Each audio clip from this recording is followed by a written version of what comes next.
Next we have Heidi Nabert. Welcome, everybody. I left my notes and my computer in a different location, so this is going to be off the cuff. First of all, I'm so pleased to be sitting next to these amazing women. And just full disclosure, I'm also a survivor of sexual abuse, childhood sexual abuse, so I totally relate from where you're coming from. And oddly enough, when I researched that way back when, found that 1 in 7 girls and 1 in 4 boys are sexually abused. And again, we're not addressing those 1 in 4 boys, and they don't have a voice. And I think it's abhorrent that these individuals that perpetrate that kind of abuse on children get a 2-year sentence when the child has a life sentence. So it's just my speech on that one issue. To get on to what I do and what Fathers Resources International has been doing for 24 years, it all started with my husband, who unfortunately passed away 14 months ago, who was a stay-at-home dad when I met him, and I could not believe the amount of, or the lack of services for him, and the struggles that he had as a stay-at-home dad. He eventually embraced this whole issue, and we jointly launched Fathers Resources, and he began offering services. He became a certified law clerk, and between the two of us, we produced a whole series of education programs specifically for fathers. So the main issue really comes down to the family courts, and again, this is strictly my opinion, are stuck in the 1950s when moms are home baking and waiting for their husbands to arrive, who is the main breadwinner. That's not today.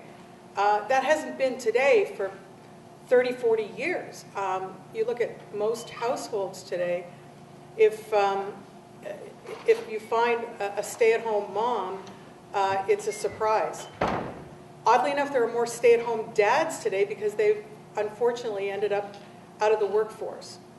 That aside, if the whole purpose behind feminism and women's rights came down to my right to drive a dump truck or work on the electrical line or work in a nuclear plant, you know, those typical, or engineering, those typical male jobs, what's wrong with a man staying at home changing diapers and taking care of a child?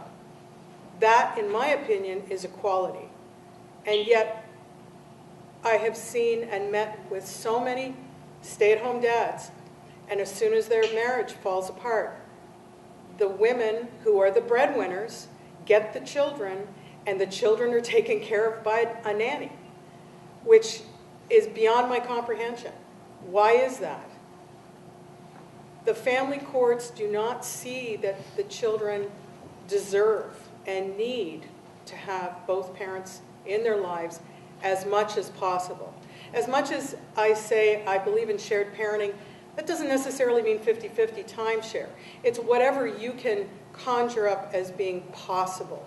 The more time you spend with your child, the more they learn from you, the more interaction, the more solid foundation that child has. I grew up without my father. I had no self-esteem.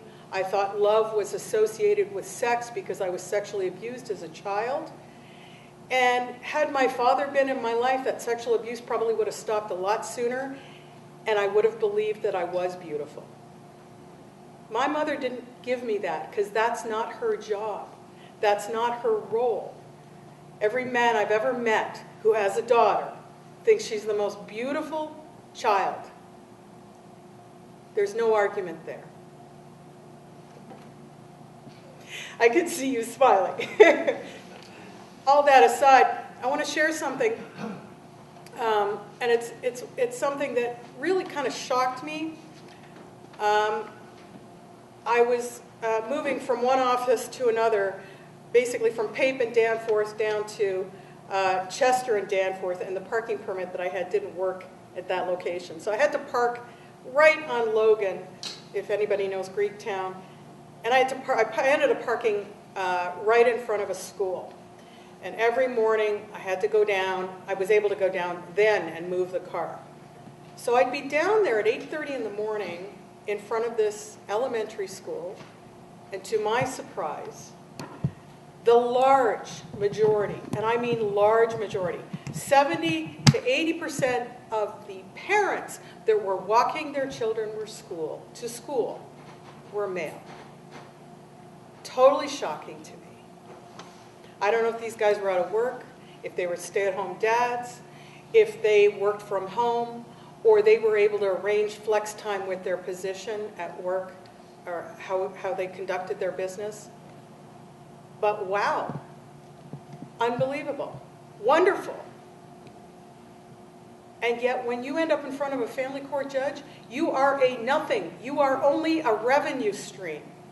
Because child support is more important than anything else. And I'm not here to say child support's not important.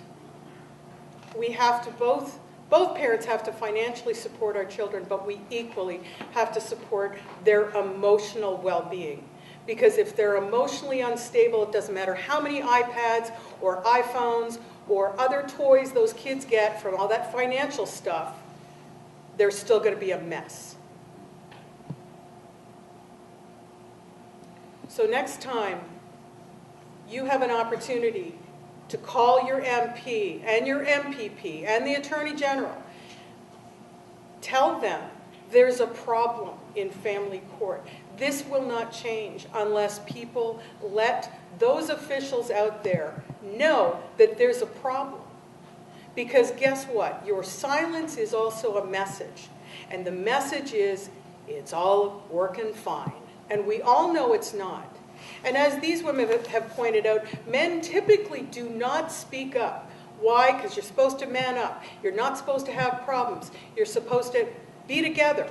You can't have any emotions. The bottom line is we're both human beings, regardless of our gender. And it's important that our courts be brought up to the speed of the fact that it's 2016, not 1950. That's all I have to say. Are we living in a gender war that it has to be either men or either women getting the help that they need? I'll address that a little bit. I think oftentimes, at least this has been my experience, that a lot of the women's groups feel that if some of the issues pertaining to men are going to start being funded, that funding is going to be taken away from them. I think really that wouldn't be the objective. The objective is that there, regardless of your gender, there are issues, and services should be there. And I think we women can pat ourselves on the back for getting so much in place in the last 50 years. And men have just carried on and not taken the steps necessary to make sure that those services are there for them. I guess because they're too busy taking care of everything or think they have to. So it's difficult for men to ask for help. That's been my experience. So that's part of the problem, I think. The young men that come through our doors these days, the 20-year-olds, the 22-year-olds, the 24-year-olds, are shocked, thoroughly shocked at the inequality that's perpetrated on them because they're a father versus a man who might be 45 or 50. There's a huge difference in their expectations. So, on the one hand, you'd think maybe they would step up and do something. I've always said, I think the only way this will change is women will change it.